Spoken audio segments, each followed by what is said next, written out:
Yeah, and those two positions that we break down right there, quarterback and running back, intriguing. So at the running back position, they lose a ton of production and experience with Malik Davis and Damian Pierce, guys that could catch it out of the backfield as well as run it, and not exactly behind the best of offensive lines during their career, but still showed a lot, Sure. um, enough to move on to the NFL, we think, and gain a role there.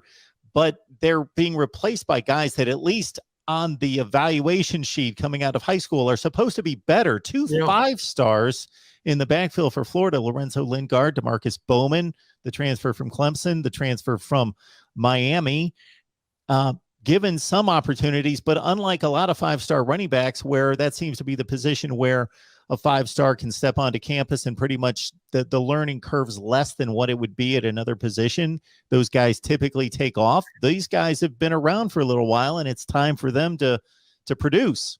Well, and I think for both those guys, what would excite Gator fans would be both those guys have got good speed. I mean, the people we talk to who have seen them will say these are guys, Mark, that they maybe can break a tackle and go 60, 70 yards, which, and I'm not saying Florida hadn't had that in the past, but they've certainly had guys who can get 3rd and 3 and do a real good job with that. But how exciting would it be for Napier and this Gator offense to be able to have some game breakers? And again, I mentioned this, and I'll say this real quick.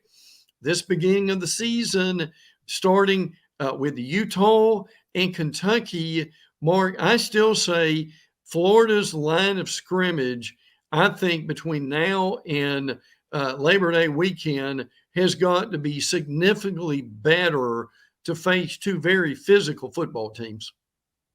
And one quick note on Miller, the 13th rated pro-style quarterback when he came out of high school, top 10 player in the state of Arizona. Really, the evaluation on him after spring practice at Ohio State last year was, well, they had 3 high 4 or 5-star quarterbacks, and he was the 4th one in line. He wasn't doing anything wrong. It wasn't that he was not impressing, not making the throws. He just was in the back of the line, and he needed to look for an opportunity.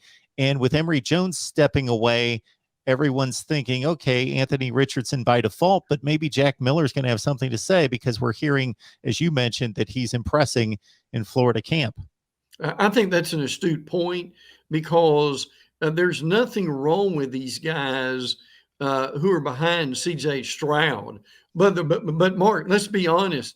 C.J. Stroud, when he is ready to go, I'm not saying he'll be the first pick in the draft, but he's a first-round pick.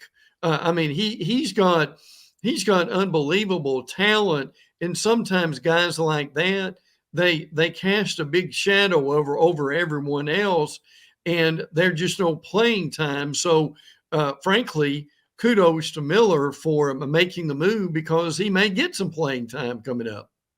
It's funny that you make that statement, because they just had pro day at Ohio State on Thursday, and they're evaluating 11 Ohio State players ready for the NFL draft. But the takeaway from the 32 teams was this guy's that throwing to your 2 wide receivers next year. That's the guy we're really looking at.